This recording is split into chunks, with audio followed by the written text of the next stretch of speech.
अमरनाथ गुफा, जिसे भगवान शिव के प्रमुख स्थलों में से एक माना जाता है, जम्मू कश्मीर में स्थित भगवान शिव की यह पवित्र गुफा बेहद ही प्राचीन मानी जाती है। यहाँ पर भारत ही नहीं बल्कि दुनिया भर से लोग आकर भगवान शिव के चमत्कार को देखते हैं, मगर यहाँ पर रहस्यों की भी कोई कमी नहीं है। अमरनाथ का ये पवित्र गुफा श्रीनगर शहर से 135 किलोमीटर की दूरी पर स्थित है।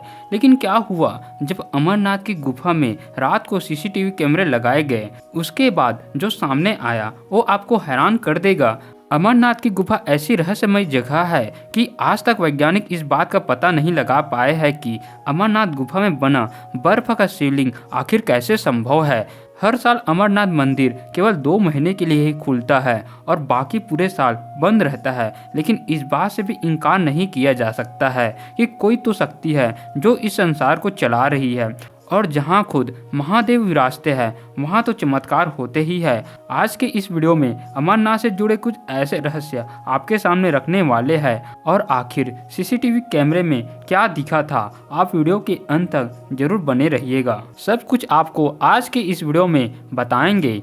दोस्तों, आपको बता दें कि अमरनाथ गुफा की भीतरी गहराई 19 मीटर, चौड़ाई 16 मीटर और ऊंचाई 13 मीटर है। लोगों का मानना है कि कोई भी इंसान अगर एक बार उस पवित्र गुफा के दर्शन कर लेता है तो उसका जीवन स्वर्ग में चला जाता है। भगवान शिव के चमत्कार से यहाँ पर इस गुफा के अंदर एक शिवलिंग अपने आप बनता है। जी हाँ, आपने बिल्कुल सही सुना। बर्फ की बारिश के बाद ये शिवलिंग अपने आप तैयार हो जाता है, जिसे देखने के लिए हिंदुस्तान के साथ साथ दुनिया के बहुत सारे देश के लोग आते हैं। अब सबसे पहले यह जानते हैं कि आखिर अमरनाथ गुफा की खोज किसने की थी। कहा जाता है कि कश्मीर घाटी में राजा दक्ष और ऋषि कश्यप और उनके पुत्रों का निवास स्थान था। पौराणिक मान्यता है कि एक बार कश्मीर की घाटी जलमग्न हो गई, उसने एक बड़ी झील का रूप ले लिया। तब ऋषि कश्यप ने इस जल को अनेक नदियों और छोटे छोटे जल स्रोतों के द्वारा बहा दिया। उसी समय भृगु ऋषि पवित्र हिमालय पर्वत की यात्रा के दौरान वहां से गुजरे। तब जल स्तर कम होने पर हिमालय की पर्वत श्रृंखलाओं में सबसे पहले भृगु ऋषि ने अमरनाथ की पवित्र गुफा और बर्फ के शिवलिंग को देखा। मान्यता है कि तब से ही यह स्थान शिव आराधना और यात्रा का प्रमुख देव स्थान बन गया, क्योंकि यहाँ भगवान शिव ने तपस्या की थी। हालांकि एक दंत कथा में ये भी कहा जाता है कि बूटा मलिक नाम के एक मुसलमान गडरिये ने इस अमरनाथ गुफा की खोज की थी। मान्यता के तौर पर ऐसा कहा जाता है कि बकरी चराते वक्त एक दिन गडरिया काफ़ी दूर चला गया था। रास्ता भटकने की वजह से वह जंगल के अंदर पहुंच गया था। एक सुनसान और वीरान स्थान पर वह बैठा हुआ था। तभी साधुओं के भेष में एक इंसान वहां पर आया और उसने उस गडरिये को एक लकड़ी दिया और उसे अपने घर की सही मार्ग बताकर घर वापस भेज दिया। जब गडरिया घर पहुंचा तो लकड़ी हीरे के रूप में परिवर्तित हो चुकी थी। उसकी खुशी का ठिकाना नहीं रहा। मगर जब वह गडरिया वापस उसी जगह पर पहुंचा जहां पर उसे वह साधु मिले थे, तो वहां पर कोई भी मौजूद नहीं था, लेकिन वहां पर एक शिवलिंग बना हुआ था। इसलिए ऐसी मान्यता है कि इस स्थान पर आने वाले लोगों को भगवान भोलेनाथ दर्शन देते हैं। आखिर कैसे बनता है यहाँ पर बर्फ का शिवलिंग? दोस्तों, गुफा की परिधि लगभग 150 फुट है और इसमें ऊपर से बर्फ के पानी की बूंदें जगह जगह टपकती रहती है। यहीं पर सेंटर में एक ऐसी जगह है जिसमें टपकने वाली बूंदों से ही लगभग 10 फुट लंबा शिवलिंग बनता है। गुफा के सेंटर में पहले बर्फ का एक बुलबुला बनता है जो थोड़ा थोड़ा करके 15 दिन तक रोजाना बढ़ता रहता है और 2 गज से अधिक ऊंचा हो जाता है।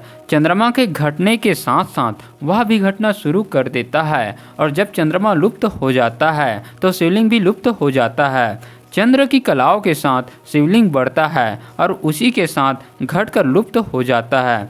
चंद्र का संबंध शिव से माना गया है। आश्चर्य की बात तो यह है कि यह शिवलिंग ठोस बर्फ का बना होता है, जबकि अन्य जगह टपकने वाली बूंदों से कच्ची बर्फ बनता है जो हाथ में लेते ही पिघल जाती है। मूल अमरनाथ शिवलिंग से कई फुट दूर गणेश, भैरव और पार्वती के वैसे ही अलग अलग हिमखंड बन जाते हैं। अमरनाथ गुफा के पास सिर्फ एक गुफा नहीं है, बल्कि अमरावती नदी के पास से आप गुजरते हैं तो कई छोटी छोटी गुफाएं आपको देखने को मिल जाएगी। ऐसी मान्यता है कि भगवान भोलेनाथ ने माता पार्वती को अमर कहानी इसी स्थान पर सुनाया था। यहाँ पर जो भी श्रद्धालु दर्शन करने जाते हैं उनको कबूतर का एक जोड़ा दिखाई पड़ता है। ऐसा माना जाता है कि यह जोड़ा कोई और नहीं बल्कि भगवान शंकर और माता पार्वती जी है, और जिस किसी को भी ये जोड़ा दिख जाता है वो धन्य हो जाता है। सिर्फ 2 महीने के लिए अमरनाथ का मंदिर खुलता है और बाकी समय बंद रहता है। इसका रहस्य आज तक कोई नहीं जान पाया है कि आखिर अमरनाथ में शिवलिंग जो है बर्फ से कैसे बना है। महादेव की लीला है कि हमें अमरनाथ की बर्फ के बने शिवलिंग के दर्शन हो पाते हैं। अमरनाथ मंदिर का द्वार आखिरी 10 महीने के लिए क्यों बंद रहता है और बंद रहने पर भीतर के दृश्य कैसे होते हैं, इसके बारे में कोई नहीं जानता है। ऐसी मान्यता है कि रक्षाबंधन वाले पूर्णमासी के दिन भगवान भोलेनाथ स्वयं इस गुफा में पधारते हैं और इस अमरनाथ गुफा में बर्फ से बने शिवलिंग की पूजा की जाती है। अमरनाथ गुफा को पुरातत्व विभाग वाले 5000 साल पुराना मानते हैं, अर्थात महाभारत काल में यह गुफा थी। लेकिन उनका यह आकलन गलत भी हो सकता है, क्योंकि सवाल यह उठता है कि जब 5000 साल पूर्व गुफा थी तो उसके पूर्व क्या गुफा नहीं थी। वैसे तो दोस्तों अमरनाथ की यात्रा महाभारत काल से ही की जा रही है। बौद्ध काल में भी इस मार्ग पर यात्रा करने के प्रमाण मिलते हैं। दोस्तों YouTube पर कई सारे वीडियो में ये बताया जाता है कि एक व्यक्ति ने बड़ी चतुराई से अमरनाथ की गुफा में CCTV कैमरे लगा दिए थे। आखिर इस बात की सच्चाई क्या है? सबसे पहले आपको यह बताते हैं कि वह कहानी आखिर क्या है। कहा जाता है कि उस व्यक्ति का नाम महेश था और वह जम्मू का मूल निवासी था। उसने चोरी से अमरनाथ गुफा में CCTV कैमरा तो लगा दिया था, लेकिन उसे डर था कि कहीं किसी ने देख लिया तो बहुत बड़ी आफत आ जाएगी। मंदिर बंद होने में अभी 3 से 4 दिन बाकी थे। देखते ही देखते मंदिर का द्वार बंद होने का समय आ गया। मंदिर के पास कई साधु ध्यान में लिप्त होकर साधना करते रहते हैं। उनमें से एक साधु आखिरी दिन अमरनाथ की गुफा में चले गए। महज बैठे बैठे सभी घटनाओं को होते हुए देख रहा था। मंदिर का दरवाजा बंद करने का समय हो गया था। सभी श्रद्धालु दर्शन करके वापस लौट रहे थे, लेकिन जो साधु बाबा अमरनाथ के मंदिर में गए थे वह अभी तक नहीं लौटे और मंदिर का द्वार बंद हो गया। पहले तो महेश ने सोचा कि जाकर मंदिर के पुजारी से यह बात कहे, लेकिन फिर वह ये सोचकर चुप रह गया कि उसके द्वारा CCTV कैमरा लगाने की बात किसी को पता चल गई तो उसके साथ अनर्थ हो सकता है। इसलिए महेश चुपचाप अमरनाथ गुफा के अंदर होने वाले सभी गतिविधियों पर नजर रख रहा था। मंदिर के द्वार बंद होने के करीब 6 दिन बाद महेश ने साधु को दोबारा देखा। साधु महादेव के शिवलिंग के ठीक पास में बैठे ध्यान कर रहे थे। करीबन 1 हफ्ते के बाद महेश ने गौर किया कि वह साधु जो ध्यान में लिप्त थे उनका शरीर धीरे धीरे कमजोर होता जा रहा है। महेश ने सोचा कि कुछ नहीं खाने पीने के कारण साधु कमजोर होता जा रहा है, इसलिए शायद उसका शरीर कमजोर नजर आ रहा है। कई महीनों तक यही दृश्य नजर आया और फिर करीबन 3 महीने के बाद महेश ने गौर किया कि ध्यान में बैठे साधु बाबा के पैर गायब हो चुके हैं और उन्हें देखकर लग रहा था कि वह हवा में बैठे हुए हैं। महेश इस दृश्य को देखकर चौंक गया। उसकी समझ से बाहर था कि यह कैसे संभव है कि एक साधु जो कि ध्यान में लिप्त है उनका पैर कैसे गायब हो गया है। महेश अत्यंत परेशान होने लगा और फिर करीबन 6 महीने के बाद उसने देखा कि साधु के हाथ भी गायब हो गए हैं। इस दृश्य को देखकर महेश इतना परेशान हो गया कि वह बीमार रहने लगा। देखते ही देखते 1 साल पूरे होने वाला था और अब 10 दिनों में फिर एक बार अमरनाथ का मंदिर खुलने वाला था।